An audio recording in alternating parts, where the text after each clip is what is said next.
Hello everyone, this is Deepak with you on your own channel realty Guruji. और आज हम आपके लिए लेके आए एक नया अपडेट, एक नई स्टोरी रियल एस्टेट में, जो कि लग्जरी सेगमेंट में शायद सबसे पहली बार होने वाला है। ड्रॉ सिस्टम तो आपने बहुत सुने होंगे अफोर्डेबल में, but this is going to be first time in India जहाँ पर अल्ट्रा लग्जरी अपार्टमेंट्स के लिए भी ड्रॉ सिस्टम हो रहा है।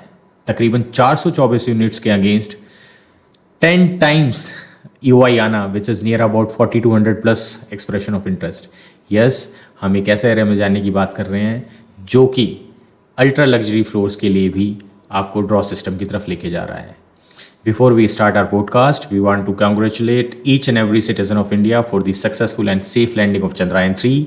मेरे साथ है मेरे दोस्त, मेरे कुलीग राहुल, जो आज हमें इमार इंडिया के इस पूरे प्रोसेस, इस पूरे ड्रॉ सिस्टम, क्यों इसकी ज़रूरत पड़ी, क्या स्पेसिफिकेशंस है प्रोजेक्ट की और क्यों ये सब हो रहा है, इस सब के बारे में तकरीबन राहुल जी बताएंगे मेरे साथ। So hi Rahul, how are you? Hello sir, hi, I am perfectly fine. आप बताओ? I am doing great, very good. और मैं भी पूरे भारतवासी और अपने जितने भी भारतवासी पूरे विश्व में रह रहे हैं उन सबको कंग्रेचुलेट करना चाहूँगा, क्योंकि this is the first time कि मून पर कोई भी साउथ पोल पर किसी ने लैंडिंग की है, किसी भी मतलब कंट्री के लैंडर में। We are the first country. Yes, we are the first one. So Rahul, basically आज का जो पॉडकास्ट था, इसका करने का सबसे बड़ा रीज़न ये था कि ये पहली बार ऐसा हो रहा है कि लग्जरी सेगमेंट में ड्रॉ सिस्टम लेके आ रहा है, एंड दैट इज़ नॉट, वो भी एक कैटेगरी एक बिल्डर से। Correct. So that is Emaar India. So थोड़ा सा तो सबसे पहले आप हमें बताइए कि ये इसकी ज़रूरत आखिर पड़ी, क्योंकि एक अल्ट्रा लग्जरी सेगमेंट में ड्रॉ सिस्टम होना पड़ा है। मतलब आप समझिए इस बात को कि एक 4 से 5 करोड़ रुपए का प्रोडक्ट है जिसके लिए भी एक ड्रॉ सिस्टम करना पड़ रहा है। Why it is happening? सबसे बड़ा रेफरेंस आपको दे देता हूँ। अभी कुछ पर्टिकुलर टाइम पहले ही DLF ने अपना आर्बर नाम से प्रोजेक्ट आया था सेक्टर 63 के अंदर। सो प्रोजेक्ट काफ़ी लग्जरी है और लोकेशन उसका बड़ा डिसेंट है, बट वहाँ सबसे ज़्यादा जो परेशानी हुई ये हुई कि वहाँ पर भी और सब्सक्रिप्शंस था यूनिट्स के आगे इसमें। यस, DLF आर्बर के उसमें, बट उन्होंने कोई इस तरह से मतलब सोचा नहीं था कि ज़्यादा सब्सक्रिप्शन आ जाएगा। और वहाँ पर वो सभी लोग जितने अलॉटमेंट थी, सभी जितने भी सब्सक्रिप्शन जिन्होंने दिया था वो सब लोग पहुँच गए जी। और वह इतना खींचातानी हो गई कि लोगों में फाइट शुरू हो गई कि ये यूनिट मुझे मिलना था, मुझे क्यों नहीं मिला। इवन जो उनके चैनल पार्टनर्स थे DLF के, उसमें भी काफ़ी नाराज़गी देखनी पड़ी। और साथ में ये न्यूज़ की हेडलाइन भी बनी कि उनको प्रॉपर्ली तरीके से यूनिट अलॉटमेंट नहीं हुई। तो यहाँ पर तो 10 times एप्लीकेशन ज़्यादा आई हैं। सो यहाँ पर मुझे लगता है कि MR ने बहुत सोच समझ के इसको प्रोसेस को फॉलो किया, जिस तरीके से अफोर्डेबल हाउसिंग के अंदर बड़ा सिंपल सा प्रोसेस है कि जितने भी लोगों को अप्लाई करना है कर दिया और उसमें से अलॉटमेंट ड्रॉ के थ्रू होगी। सिमिलरली वो भी इसी पैटर्न को फॉलो करने वाले। सो बेसिकली जस्ट बिकॉज कि आर्बर में ये सब हुआ था, उससे बचने के लिए मेन रीजन इज कि हमारे यहाँ पे कुछ इस तरीके से ना हो और we can give the fair transparence draw system. उसी के लिए वो E&Y को लेके आए, अर्नेस्ट एंड यंग को लेके। ट्रांसपेरेंसी मुझे लगता है कि परफेक्ट वर्ड होगा, क्योंकि MR का पहले MGF के साथ टाई अप था। उस वक्त बहुत सारी चीजें देखी जाती थी इंडस्ट्रीज में, यहाँ पे उनके नाम पर MR के नाम पर होती थी। बट मुझे लगता है कि MR is a big brand, और जिस तरीके से दुबई के अंदर वो बहुत कुछ बड़ा करके उन्होंने दिखाया है, तो मुझे लगता है कि ट्रांसपेरेंसी के साथ यहाँ पर वो चलना चाहते हैं और अपने किसी भी सब्सक्राइबर को वो नाराज नहीं करना चाहते हैं। तो ड्रो के अंदर जब जाते हैं सब लोग, तो लक्की जो लोग होते हैं उनका ड्रो निकलता है, और उसमें मुझको लगता नहीं कि चैनल पार्टनर्स को भी परेशानी होगी और जो जिन्होंने सब्सक्राइबर्स जो है उनको कोई परेशानी होगी। ठीक है, सो इसका प्रोसेस क्या रहने वाला है? प्रोसेस ऐसा है कि E&Y को इन्होंने फाइनली हायर कर लिया इस चीज़ को, प्रोसेस को देखने के लिए।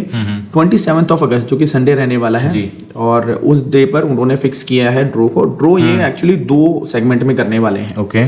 सबसे पहला रखने वाले हैं जिसमें टोटल नंबर ऑफ यूनिट्स है जैसे कि 424 यूनिट्स, उसमें से 25% जो यूनिट्स होंगी, ठीक है, उसको इन्होंने परफॉर्मेंस बेस्ड जो चैनल पार्टनर्स हैं उनकी सब्सक्रिप्शंस जो हैं, उनके बायर्स जो हैं, सब्सक्रिप्शन जो हैं, उनकी 106 टोटल नंबर ऑफ फ्लैट्स के लिए सब्सक्रिप्शन, हाँ, उनके लिए ड्रॉ रखा है सर पहले मॉर्निंग टाइम पे। और इवनिंग टाइम पे जो कि 65% है, 276 नंबर ऑफ यूनिट्स हैं, जिसमें सभी यूनिट्स आ गई हैं। 3 BHK के दोनों साइज आ गए, 4 BHK और पेंट हाउस, सिंप्लेक्स और ड्यूप्लेक्स दोनों। उसमें उनका जनरल ड्रॉ के अंदर रखा है 65% का, और 10% जो यूनिट्स हैं, 65% is how many units? It's 276। और 10% जो यूनिट्स हैं वो मैनेजमेंट कोटा के अंदर रख दी गई है, जिसमें मैनेजमेंट डिसाइड करेगा कि उन यूनिट्स को किसको है मतलब फाइनली अलॉटमेंट देना है। इसके साथ साथ प्लस में वहां पर एक वेट लिस्ट भी निकाली जाएगी, वेटिंग लिस्ट भी रहेगी, which is around 67 units.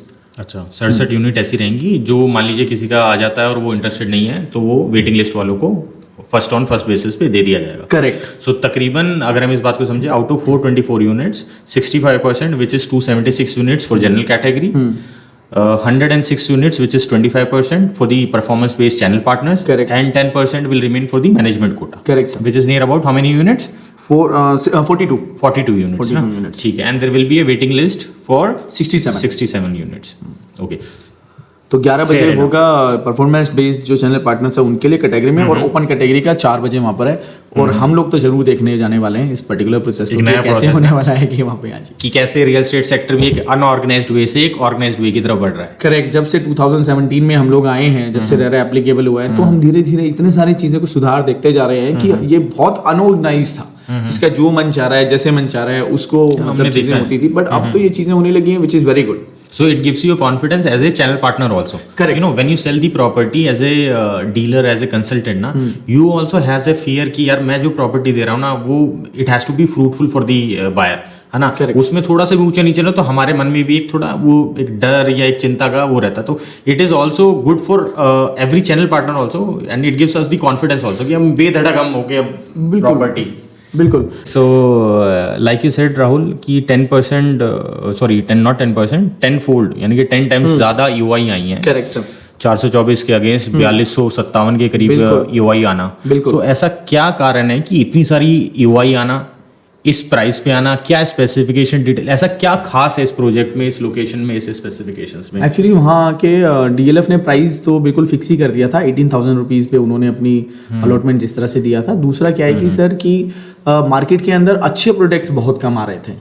Okay. और तीसरा और मैं बोलना चाहूंगा कि अभी कुछ पर्टिकुलर टाइम के अंदर ही आप देखेंगे जो कि एक्सटेंशन रोड है, वो कि सिमिलरली आपका जिस तरीके से गोल्फ कोर्स रोड के ऊपर सीमलेस आप ड्राइव कर सकते हैं एक पॉइंट से लेके दूसरे पॉइंट। 4 फ्लाईओवर्स आ रहे हैं उसकी बात नहीं, टोटल 7 फ्लाईओवर्स हैं इसमें। 4 फ्लाईओवर बिल्ड हो रहे हैं आपके एक्सटेंशन पे और 3 हो रहे हैं एसपीआर पे। तो सेम ही एक ही एक्सटेंशन रोड है, तो वहां से इजी आप कम्यूट कर सकते हो एक्सटेंशन से साइबर सिटी की तरफ, जो अपकमिंग साइबर सिटी 2 है वहां भी, और साथ में through the Dwarka expressway. So basically for the seamless connectivity जो फ्लाईओवर्स हैं वो उसने काफी इंप्रूवमेंट और लेके आए एक्सटेंशन पे। हाँ, मुझे ये लगता है। सो बेसिकली जहाँ तक मैं अर्बन ओवरसीज को देख रहा था, उसकी detail, specification, pricing, location, so just for the listeners and those who are listening as a buyer, as end user और as a investor also, so basically golf course extension पे situated है, which is sector 62। Location no doubt it's a very prime location. और extension में क्या है ना, अब ज़्यादा चीज़ें बची नहीं हैं, लैंड पैचेस इतने बचे नहीं हैं। डीएलएफ कार्बर था जो उन्होंने सोल्ड आउट किया और काफ़ी अच्छे प्राइसिंग पे सोल्ड आउट किया। सो ईमार इंडिया कैटेगरी बिल्डर है, लोकेशन उनके पास बेटर है। तकरीबन जहाँ तक डिटेल्स आई हैं 35 स्टोरीज की बिल्डिंग होने वाली है, एक्सक्लूसिव होगी, और it will be very low dense area. तकरीबन 59 फ्लैट्स पर एकड़ के हिसाब से ये लेके आ रहे हैं। करेक्ट। बाकी सारी चीज़ें एट पार होंगी, like BRB, Italian marble flooring, sanitary fittings, wardrobes, ये सब सारी अल्ट्रा लग्जरी सेगमेंट में होने वाली है। Apart from that there will be a 1 lakh exclusive club house also. ठीक है, ओपन स्पेस काफ़ी अच्छा लेके आ रहे हैं। इसके अलावा जो सबसे मेन अट्रैक्शन इस प्रॉपर्टी का रहा है, they are coming up with a very competitive pricing, I can say. See this pricing can be expensive for someone, but वो उनका टेक होगा। बट यस, एक्सटेंशन को अगर आप देखेंगे तो 17,000 रुपये के तकरीबन वी आर एक्सपेक्टिंग कि ये प्राइस लेके आएंगे। So when we 17,000 all wide, so that is a very very competitive pricing. And trust me, mark my words, कि इसी तरीके से अगर ये रहा जिस इंटेंशन से लेके आ रहे हैं, क्योंकि फर्स्ट ट्रांसफर फ्री भी दे रहे हैं। यस। हाँ, सो तकरीबन विद इन 75 डेज में those who are willing to exit, वो भी ऑप्शन नहीं मारते आफ्टर 75 और उसमें बट एक कंडीशन है कि 20% आपकी पेमेंट कंप्लीट होनी चाहिए टोटल सेल्स वैल्यू का, टोटल सेल्स वैल्यू का।